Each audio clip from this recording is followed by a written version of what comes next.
യേശുദാസ് അമേരിക്കയിൽ താമസിക്കുന്നത് കടക്കാരെ പേടിച്ചിട്ടോ? ഓരോ മലയാളിയുടെയും ഇഷ്ടഗായകനാണ് യേശുദാസ്. നിരവധി ഗാനങ്ങൾക്കാണ് തന്റെ ശബ്ദം കൊണ്ട് ദാസേട്ടൻ ജീവൻ നൽകിയിട്ടുള്ളത്.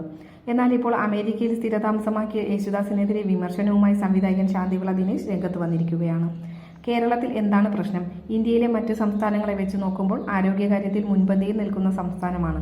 എന്തുകൊണ്ടോ കേരളത്തിൽ ജീവിക്കുന്നത് അദ്ദേഹത്തിന് ഇഷ്ടമല്ല.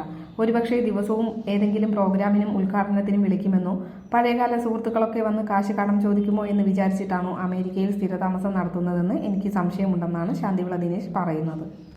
കഴിഞ്ഞ ദിവസമായിരുന്നു ഗാനഗന്ധർവൻ KJ യേശുദാസിന്റെ 84ാം പിറന്നാൾ ദിനം. കേരളത്തിൽ പ്രമുഖർ പങ്കെടുത്ത് നടന്ന പിറന്നാൾ ആഘോഷത്തിൽ US-ൽ നിന്നും വീഡിയോ കോളിലൂടെയാണ് യേശുദാസ് പങ്കെടുത്തത്. കുറച്ചു വർഷങ്ങളായി അമേരിക്കയിൽ മകനോടൊപ്പം താമസിക്കുകയാണ് യേശുദാസും ഭാര്യ പ്രഭയും. പിറന്നാൾ ദിനത്തിൽ പോലും ഗായകൻ കേരളത്തിലേക്ക് വരാത്തതിൽ ആരാധകർക്ക് നിരാശയുണ്ട്.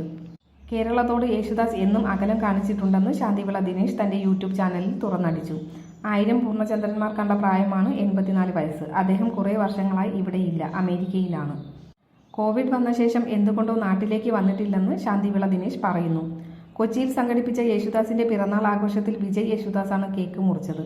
മലയാള സംഗീത ലോകത്തെ ഗാനഗന്ധർവനാണ് KJ യേശുദാസ്. അരനൂറ്റാണ്ടിലേറെ സംഗീത രംഗത്ത് സജീവമായ യേശുദാസ് അസാമീസ്, കാശ്മീരി, കൊങ്കണി എന്നിവയിലൊഴികെ എല്ലാ പ്രധാന ഭാരതീയ ഭാഷകളിലും പാടിയിട്ടുണ്ട്. ചലച്ചിത്ര സംഗീത ലോകത്തു മാത്രമല്ല, കർണാടക സംഗീത രംഗത്തും അദ്ദേഹം സാന്നിധ്യം അറിയിച്ചിട്ടുണ്ട്. മികച്ച പിന്നണി ഗായകനുള്ള ദേശീയ പുരസ്കാരം 8 തവണ നേടിയ ഇദ്ദേഹം കേരള, തമിഴ്നാട്, ആന്ധ്ര, കർണാടക, ബംഗാൾ സംസ്ഥാനങ്ങളുടെ മികച്ച പിന്നണി ഗായകനുള്ള അവാർഡുകൾ നേടിയിട്ടുണ്ട്.